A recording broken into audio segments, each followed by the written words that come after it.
I am not being disingenuous in saying that this is very humbling. As a scientist, we receive very few accolades, and I have to say, when I received the email saying that I'd won this award, I actually thought it was spam because it had something like, you know, congratulations, you've won an award. And I actually opened the email thinking, yeah, I've gone into a lottery and I'm going to get $10 million. And I have to click on the link, but within 24 hours, and no, it wasn't. It was actually that I'd won this Alumni award. So we were told to stick to 2 minutes, and normally I don't bother. For years now, I don't prepare talks, but I made an exception because it's 2 minutes. It's a short piece of paper. But given that some people have spoken a bit longer, so indulge me. I'll try not to be too long, though. So I studied at UTS, or as we knew it, the Institute, and referred to it as the Institute because it was the New South Wales Institute of Technology, and I studied biomedical science. I have to say, and it's probably out of context tonight given that we're talking about excellence, but my first year was a disaster. In fact, I failed Biology 1. And when I enrolled in second semester, I'll never forget, the dean looked up at me and said, "Are you sure you want to enroll?" But I stuck it out, and by second year, I discovered microbiology. And I became fascinated by what bacteria, these little organisms, can do, and particularly with respect to disease.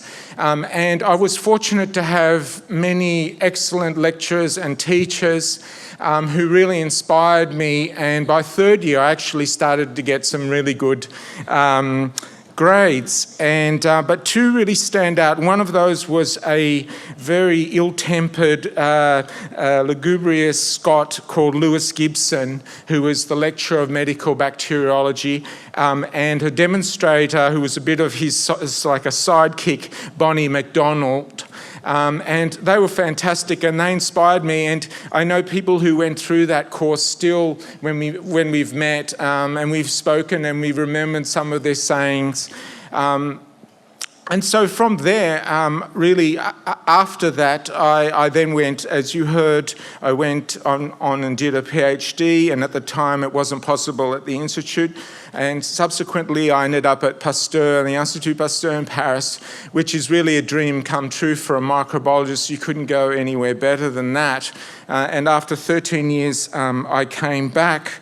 But one of the reasons why I'm particularly delighted to win this award, though, because genuinely my time at the Institute was really one of the most interesting and enjoyable phases of my life, notwithstanding the Great Hall and the exams. And in fact, for many years, when I was stressed, I had a stress dream, and my stress dream was coming here and going to a Maths 2 exam and not having prepared.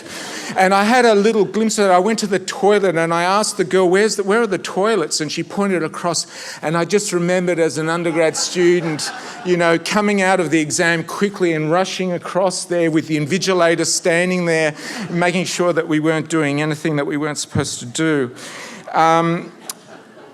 So to finish up, and I do have to genuinely say too, I've heard some amazing achievements tonight, and I think it's fantastic that UTS acknowledges these achievements from people who have been at university. I think so much, one of my criticisms in coming back to Australia, I find that there's so much time spent talking about the achievements of sports personalities or TV personalities, and we've really heard some remarkable stories tonight, and I'm just happy to be part of that group. I'd like to thank Liz Harry and Cynthia Whitchurch, who nominated me from the I3 Institute, here colleagues and friends.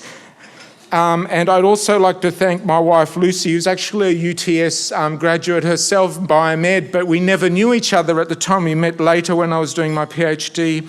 And my son, Christian, both of whom have been incredibly supportive and, you know, have been patient and shared their lives with a 3-micron long bacterium.